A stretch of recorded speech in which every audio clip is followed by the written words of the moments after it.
Hi mga kabayan, good morning. Yun guys, kumusta po kayong lahat? Yan, sana okay lang kayo palagi at sa buong pamilya nyo. Yan, unang-una po sa lahat, nagpapasalamat po tayo sa Diyos. At sa inyo guys sa pagsuporta po sa channel namin. Yan, maraming salamat po sa walang sawang pagsuporta mula noon hanggang ngayon. Yan, sa mga bago po dyan, yan, please don't skip ads guys. Today ayan, binaba na pala yung hagdanan guys. Bali maglilimas pala kami at maghuhukay guys. Kasi humupa na yung tubig lalo na ngayon nga tag-init. Kaya ayan, pahukayan ko na lang din. At para madagdagan yung tubig guys, lalo na pag marami yung mag-iigib, mga kapitbahay. Yan. Kasi nakakaawa din sila guys. Walang balon masyado dito. Yung iba na ano na din, naubusan ng tubig. Kaya yan, pahukayan natin at para madagdagan po yung tubig para marami ding makaigib at maraming makinabang. Ayan, thank you Lord. At sana madagdagan yung tubod. Ayan si Papa guys. Yan, bumaba na yung maghuhukay gamit yung bara at budlong.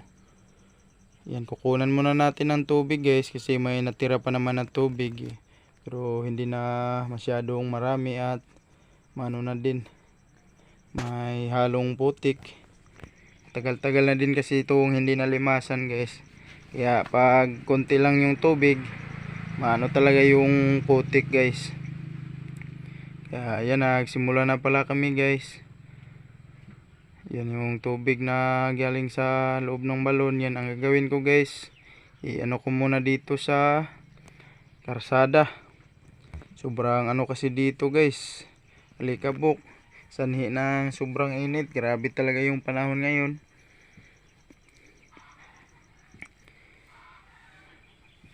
Halos buong Pilipinas siguro to guys, o basta kadalasan may mga sunog pa dito sa Labungan.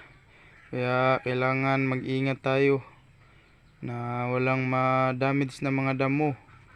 Lalo na yung mga may alagang kabaw at baka, mga hayop. Yan, nakakaawa talaga ngayon kung walang pagkain at saka walang tubig pa. Kaya yan, ingatan natin yung ating kapaligiran. Ayun.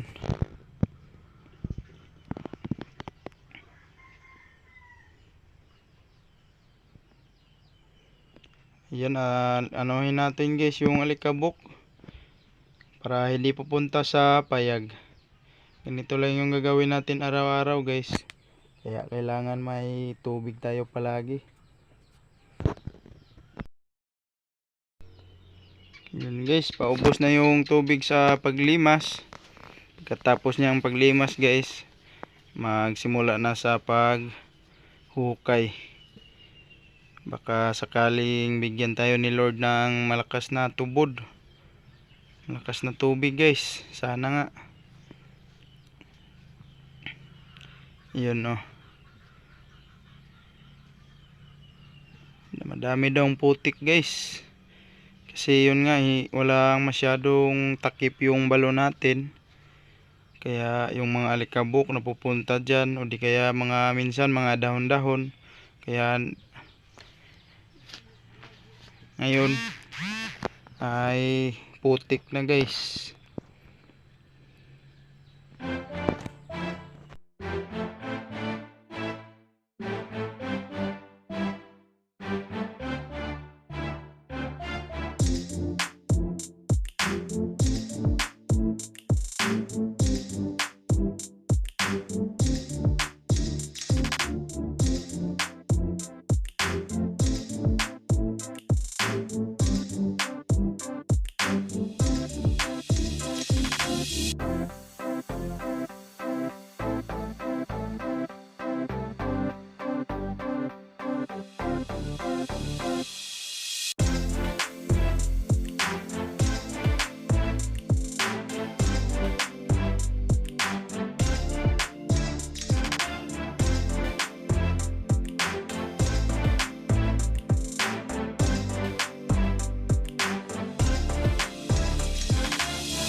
Ayan guys, dito lang pala tinambak yung mga nahukay na lupa at mga bato-bato galing sa loob ng balon. Para may tambak ko din dito guys, medyo malalim kasi dito, lalo na pag tag-ulan naman. Dito kadalasan yung tubig guys. Kaya ngayon itambak natin yan. At yun guys, ako naman ay magluluto na ako ng tanghalian nila papa at yung kasama niyang hukay, nagbungkal. Yan, nagisa na ako ng lamas gamit yung mantika. Ayan, nilagyan natin ng lamas guys kasi magsabaw tayo. Igisa muna natin yung mga lamas. Pagkatapos nyan guys ay ilagay na natin yung lulutuin nating isda. Ang lulutuin kong isda guys, nabili ko sa bayan. Magluto tayo ng pagi. Ayan, masarap yung sabaw niya guys. Ulalam talaga yan, mabango guys oh. Shout out dyan sa mga mahilig ng pagi. Oh yeah.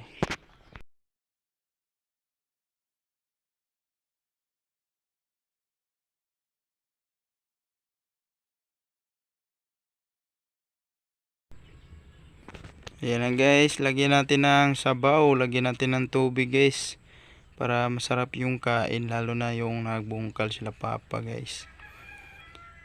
So yun, lagyan natin ng sibuyas, dahonan guys.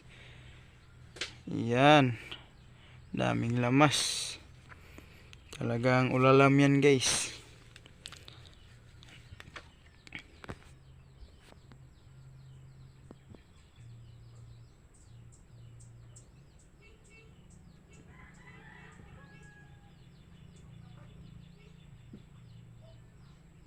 Yan guys, maglagay na tayo ng asin sa manok. Yan, mag-ihaw din tayo.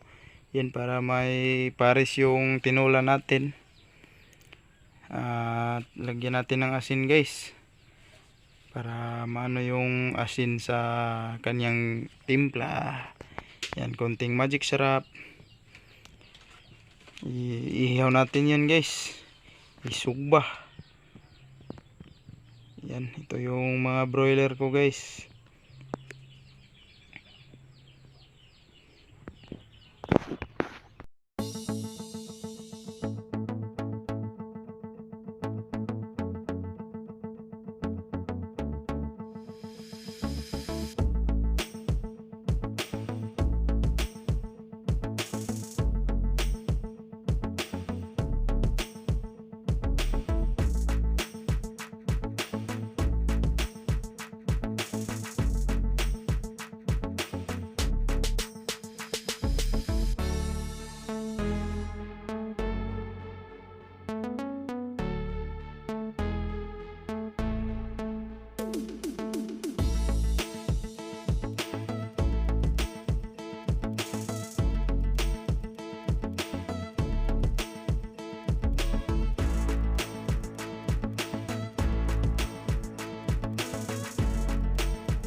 Yun guys, magtanghalian muna tayo. Ayan, kilawin isda yun guys, sinugba at saka yung tinola. Ayan, kain muna tayo guys. Umuwi muna yung kasama ni Papa para magbihis. Ayan, si Papa nag-relax muna at kail guys. So yun guys, kain tayo. Kain po tayong lahat.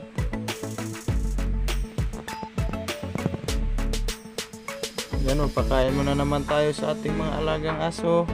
Si Jinjin yung unahin natin guys. Tapos si Jack. Kain Jack. Inom ka ng maraming sabaw Jack kasi tag-init. Ayan si Darna.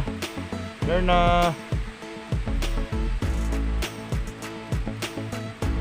Darna. Nasa na yun si Mingming guys. Wala pa yung kain. Mingay, nasan ka na? Ayun, kain na Mingay. Ayaw mo Mingay? Ubusin yan ni Jinjin kasi pinakawalan ko yan kasi may tambak dun. Ayan guys.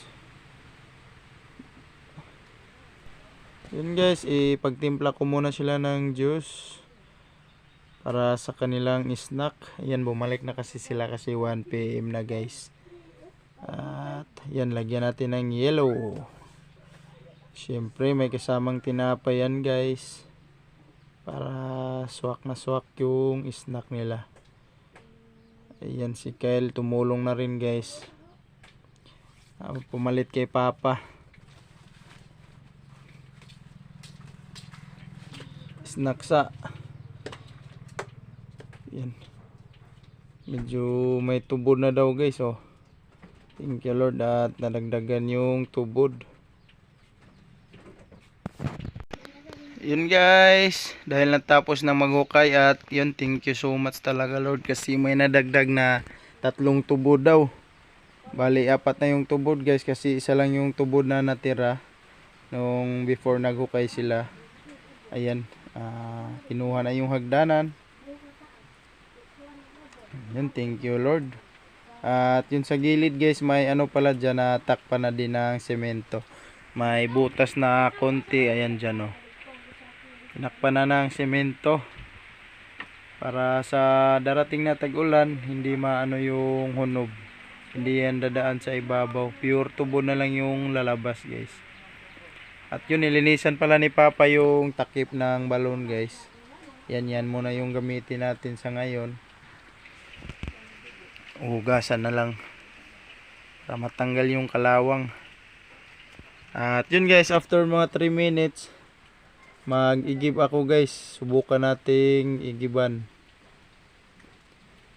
Ayan, kasi naano na din yung takip na tuyo simula nung hinugasan ni Papa. Ayan, bilis ng tubig talaga guys. Thank you so much Lord. Yun, mag-igib muna ako guys. After 30 minutes pa lang yan ha. Tingnan natin yung tubig guys.